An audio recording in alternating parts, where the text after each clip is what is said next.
Wow, isn't it amazing? We've never been here. Look just like that. I couldn't do that anymore because the next thing was a gun. Ladies and gentlemen, we got to be low because we're going to be watching Leandra's movie called My Life is a Lifetime Movie. It's going to be on in 3 minutes, everybody, so get ready. That's what we're here tonight. Let's hear it for Leandra Rim. Come on. This is a premiere of our national show, and it's Leandra's father. He's getting it. You excited? Yeah, very much so. Very much so. So, there we go. Somebody randomly Googling Leandra and seeing this and reading this. I am. Is this true or not? It was a nightmare trying to get this blog down. Everything that he says is with such conviction. Destroying my career was not enough for Colin. He started to threaten my family. Like, I'm going to show up at this place at this time, and I'm going to cut your face with box cutters, or I'm going to have a gun pointed at your head. I was being attacked at every level, like career, personal, everything that I was going through, he was attacking. My family and I were fearing for our lives. I had no choice but to go to the police.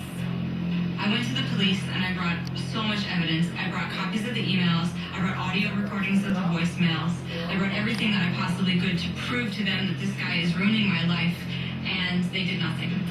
And we got the guy that wrote the book, A.J. Fridello. Well, his wife wrote the book. Hey, A.J., what's up? Hey, Freddie, how you doing? All right. Yeah, Lisa did a great job working with Lisa to write the book. It's a page turner, and you know, it sheds a lot of light on the problem of cyber stalking, especially when the person's on the other side of our borders. You know, we need to have more treaties in between countries so that this kind of thing doesn't happen to Americans. Right. So what inspired you to write the book in the first place? Well, really, it was my wife Lisa's idea. She had seen me working on the case with Leandra, and she really sympathized with it, and she said, you know, she's a lawyer, and she said, this is the most incredible thing I've ever seen. I mean, you know, this deserves some attention. And so it was really her idea to approach Leandra and ask for, you know, to make a deal to write the book. Right. So we're here up here in New York City in the Village. You're from California, right? I am, but I feel at home in New York. Do we have always. the book? Do we have the book around? We do.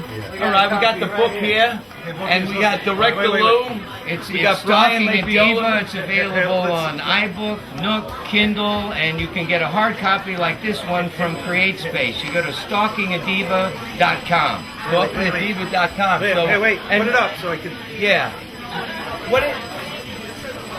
AJ, what is the premise? What is the premise of it? Like, how did it bring it out? Like, how did it bring out the? Well, I mean, really, the book starts out by talking about Leandra's youth and her unique beginnings, and then leads into how that really was the key that you know, got her the exposure that her stalker first discovered her.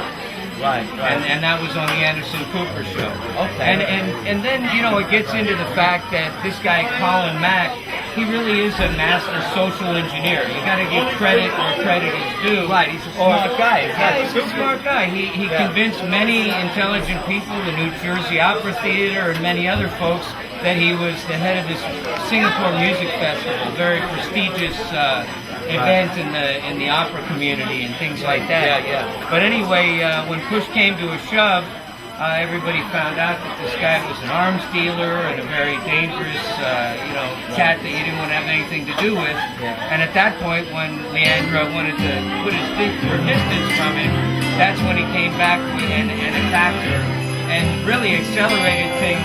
Not just to being a cyber stalker, but to being a cyber terrorist. I mean, he threatened your family, Freddie. Yes. You know, and Leandra's family, her employers, her friends. And, you know, when I heard about it from a friend of Leandra's named Jimmy Coniglio, who's a friend of mine back in Pittsburgh, California, and he asked me if I could do anything to help. You know, the question I asked him really was, do you still care about this girl? Because I was sort of on the fence. And he said, yes, I do. So that was it. Not only was he sending email and calls, he created a blog against me that was called Divas Gone Wild. It was like a blog of slander. He would take these pictures of me and distort them. If you Googled my name, all you saw was like slut, prostitute, whore, bitch. Somebody randomly Googling Leandra and seeing this and reading this. How do I know if this is true or not? It was a nightmare trying to get this blog down. Google kept citing this international copyright treaty, and I had to keep telling them, I said, excuse me, it's U.S. copyright law, and we're going to sue you if you don't comply immediately.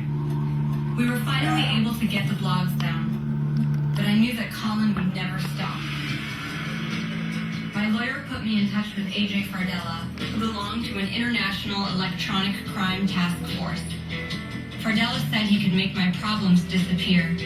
It was the most extraordinary. Poor girl. It's absolutely ludicrous what she's going through. She contacted the Singapore police. I believe he expressed the United States dissatisfaction with Singapore for not taking action. One day, I was in a coffee shop in Greece when I received some startling news. I saw an email from the Singapore police saying that Colin was arrested.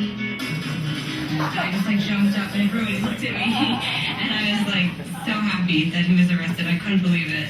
It was about 3 months after I started working with Leandra that Colin was finally arrested by the Singapore police force with the help of our friends at the Secret Service. A lot of times it just takes relationships, and that's what really helped in Leandra Ram's case. After Colin was arrested, it was discovered that he was not only stalking me, but stalking numerous other women around the world as well. Finally, justice, finally he gets arrested for this. After 6 years of being terrorized, I was finally free. She has her life back. How can you quantify that for an individual? Colin was only in jail a few months and then released, but I have not heard from him. It's been almost a year. He has the equivalent of a restraining order, what we have here in the States, so he's not allowed to contact me or anybody I'm associated with in any way, shape, or form. Now that my stalker is out of my life, I'm working on myself, and I'm working on just living the best life that I can. I think that doubt of him always contacting me is always going to slightly be there, at least for a while. But at the same time, I'm strong now and I'm brave, and if he does, he's going right back to jail. Now I know my family is safe.